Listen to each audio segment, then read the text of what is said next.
বর্ষার রাত, আকাশ জুড়ে কাঁপছে বিদ্যুৎ, দূর থেকে ভেসে আসছে মেঘের গর্জন। নদীর ঢেউ যেন পাগলের মতো তীরে আছড়ে পড়ছে। এমন রাতে কেউ সাধারণত নদীপথে নামে না, কিন্তু সেই রাতে নামল রায়হান, গ্রামের স্কুল শিক্ষক, যাকে হঠাৎ যেতে হলো ওপারের গ্রামে একটা গুরুতর খবর পৌঁছেতে। হয়তো আমরা চেষ্টা করতে পারি, দয়া করে আমার কথা শুনুন।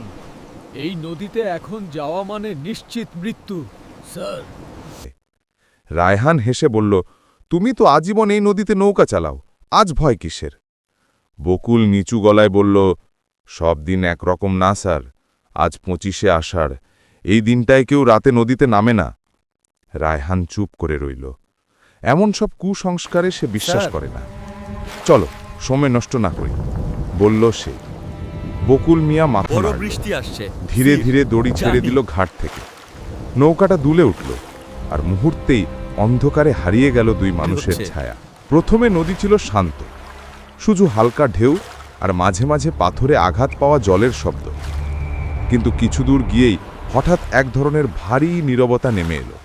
কোনো ব্যাঙ ডাকছে না, কোনো জোনাকি নেই, যেন পুরো পৃথিবী থেমে গেছে। এমন শান্ত কেন? রায়হান এই অস্বস্তি টের পেল। জায়গাটার নাম এই জায়গাটা এমন শান্ত কেন? বকুল আগে চুপ। এখানে একটা গ্রাম ছিল। নৌকা চালাতে চালাতে বলল, শান্ত কেন? এই জায়গাটার এই নাম জায়গাটার চন্দ্রদ্বীপ নাম ঘাট। চন্দ্রদ্বীপ আগে ঘাট। এখানে একটা গ্রাম ছিল। ছিল মানে 15 বছর আগে বন্যায় পুরো গ্রামটা নদীতে মিলিয়ে গেছেই, কেউ বাঁচে নাই। রায়হান শিউরে উঠল, সবাই মারা গেল?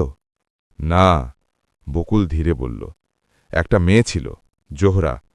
সেই রাতে নাকি সে নদীর ধারে বসেছিল।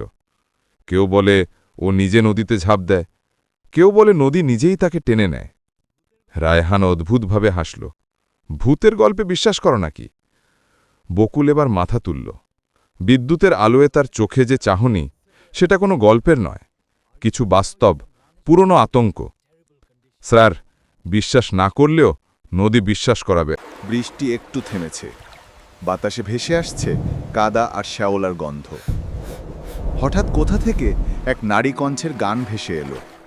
ও মাঝি নাও ছাড়িয়া দে। যেন বুকের ভেতর কাঁপন তোলে। রায়হান থমকে গেল। কি গান গাইছে? বকুল মুখ শক্ত করে দাঁড়ের গতি বাড়িয়ে দিল। কেউ না, চুপ থাকেন। না, আমি স্পষ্ট শুনছি। শুনলে শুনেন, কিন্তু পেছনে তাকাবেন না। রায়হানের গায়ে কাঁটা দিল। বাতাস ঠান্ডা হয়ে এলো অদ্ভুতভাবে।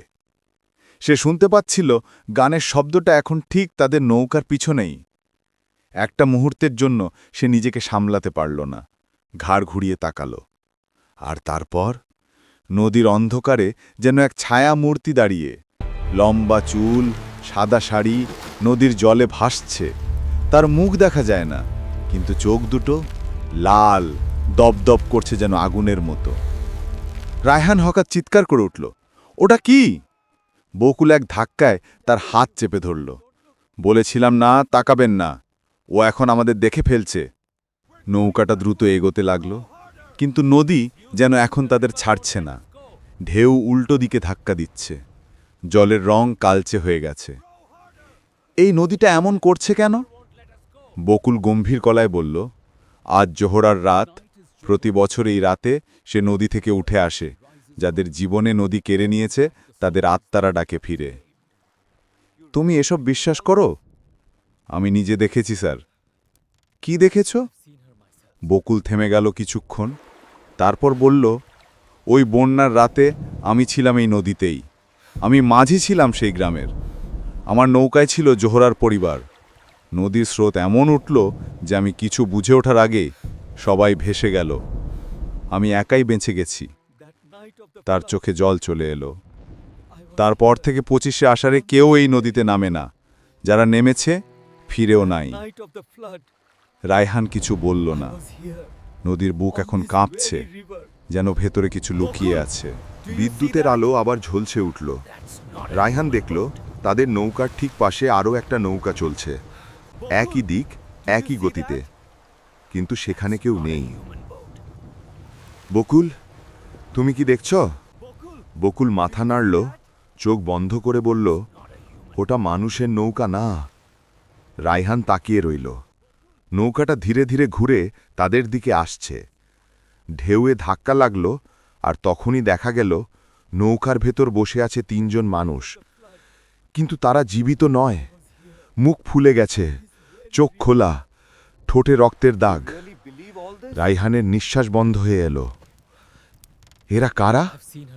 বকুল গলায় সুর তুলল, এরা আমার যাত্রী ছিল স্যার। হঠাৎ বাতাসে আবার সেই নারী কণ্ঠের গান, এবার অনেক কাছে। জল থেকে উঠল সাদা এক হাত, দীর্ঘ, কঙ্কালসার। সেটি ধীরে ধীরে বকুলের দিকে এগিয়ে গেল। রায়হান চিৎকার করে উঠল, সাবধান! কিন্তু ততক্ষণে হাতটা বকুলের কাঁধে স্পর্শ করেছে। বকুলের চোখ উল্টে গেল, মুখে ফেনা উঠল। জোহরা, আমি ফিরতে চেয়েছিলাম বলে তার শরীর নিস্তেজ হয়ে গেল। রায়হান হতভম্ব হয়ে তাকিয়ে রইল।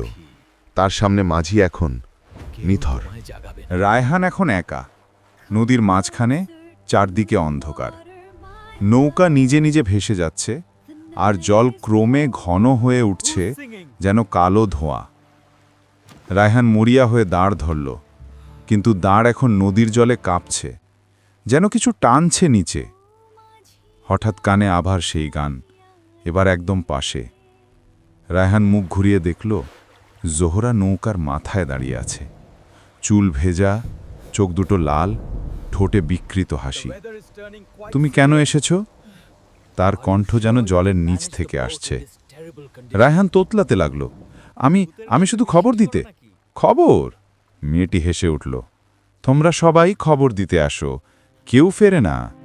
রায়হান দৌড়ে নৌকার প্রান্তে গিয়ে ঝাঁপ দিতে চাইল, কিন্তু জলের ওপর এখন ছোট ছোট হাত বেরিয়ে এসেছে, যেন ডুবে মারা যাওয়া শিশুদের।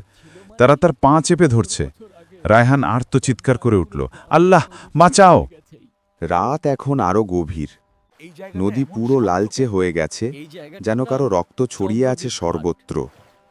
রায়হান নড়াচড়া করতে পারছে না, হাতগুলো তাকে টেনে নিচ্ছে জলের ভেতর। ঠিক তখনই সে শুনতে পেল দূর থেকে এক বৃদ্ধের কণ্ঠ, এই নৌকা, কে আছিস? ওটা গ্রামের এক বৃদ্ধ মাঝি, নবু চাচা। সে যখন কাছে এলো, তখন শুধু দেখল নৌকা ভাসছে, কিন্তু কেউ নেই। জলের ওপর ভাসছে একটা খালি দাঁড়, আর মাঝের আসনে পড়ে আছে রায়হানের ব্যাগ। নবু চাচা নৌকায় উঠল। ঠান্ডা হাওয়া, চারদিক নীরব। তারপর হঠাৎ সে দেখল জলের নিচে রায়হানের মুখ, নিস্তেজ, কিন্তু চোখ দুটো খোলা। চোখ দুটোতে ভয়, কিন্তু সেই সঙ্গে এক অদ্ভুত শান্তি। পরদিন সকালে নদীর ঘাটে জড়ো হল লোকজন। রায়হান আর বকুলের নৌকা ভেসে এসেছে, কিন্তু কেউ নেই। শুধু নৌকার তলায় লেগে আছে এক টুকরো সাদা কাপড়, সেই পুরনো জোহরার শাড়ির মতো। গ্রামের বয়স্করা চুপচাপ তাকিয়ে রইল, কেউ কিচ্ছু বলল না। তারা জানে, আবার 25শে আষাঢ় এলো, আবার নদী তার প্রাপ্যটা নিয়ে গেছে। রাত নামল আবার, নদীর ওপর ভেসে উঠল হালকা কুয়াশা, দূরে কোথাও নৌকার আলো দেখা গেল। নবু চাচা চিৎকার করে উঠল, কে ওখানে?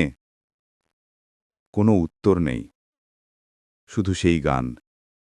দূর থেকে ভেসে আসছে মৃদু নারী কণ্ঠ, ফিরে আয় মাঝি, নদী এখনো জেগে আছে। বাতাসে এক শীতলতা ছড়িয়ে গেল, নদীর বুক আবার নিঃশব্দ হয়ে গেল। আর কেউ সাহস করল না সেই রাতে নদীতে নামতে।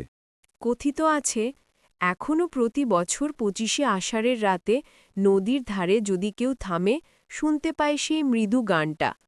কেউ কেউ বলে জোহরা এখন মাঝিদের পাহারা দেয়, যেন কেউ আর তার মতো হারিয়ে না যায়। আর কেউ কেউ বলে সে এখনও খুঁজে বেড়ায় সেই মাঝিকে, যে প্রতিশ্রুতি ভেঙে একা বেঁচে ফিরেছিল।